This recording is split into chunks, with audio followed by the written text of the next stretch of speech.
আমরা দুই ভবঘুরে অনেক দেশ ঘুরে শেষ পর্যন্ত হাজির হলাম ভারতবর্ষে। আমি বললাম এখানে একটা শানদার মন্দির বানাবো। তুমি বললে এখানে বরং হোক এক বিশাল মসজিদ। আমি মুসলমান আর তুমি হিন্দু, তাতে কি? আমাদের চাওয়াটাই এমন উদ্ভট। মুসলমান চাইছে মন্দির আর হিন্দু চাইছে মসজিদ। কিন্তু আমাদের হাতে ছিল আরো অনেক কাজ। মাঝে মাঝে মন্দির আর মসজিদের প্রসঙ্গ যে উঠত না এমন নয়, তবু তা ওই পর্যন্তই।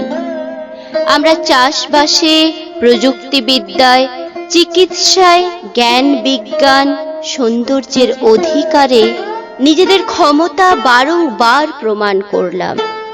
গ্রামে গ্রামান্তরে পৌঁছে দিলাম শিক্ষার উজ্জ্বল আলো।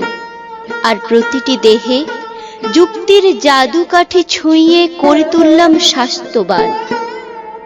এখন আমাদের সমস্ত কিছুই বড় কর্মমুখর। এখন দারিদ্র নেই, হতাশা নেই, ভেঙে পড়া নেই, একে অপরকে দোষারোপ নেই। এখন মসজিদ বা মন্দিরে যাওয়ার কথা ভাবতেই পারি না।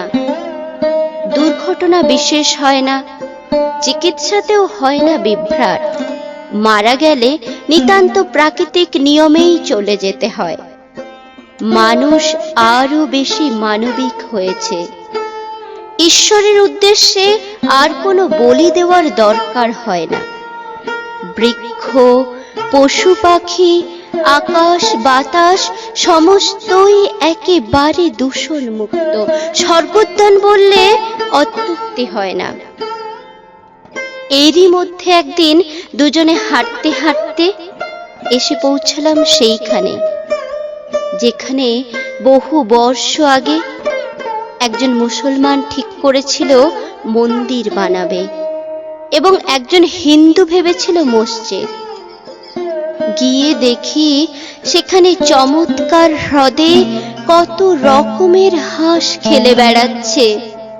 চারপাশের বাগানে কত যে পাখি, পুরুষ নারী আর বাচ্চাদের হই হুল্লোড়ে জমে উঠেছে তুমুল পিকনিক।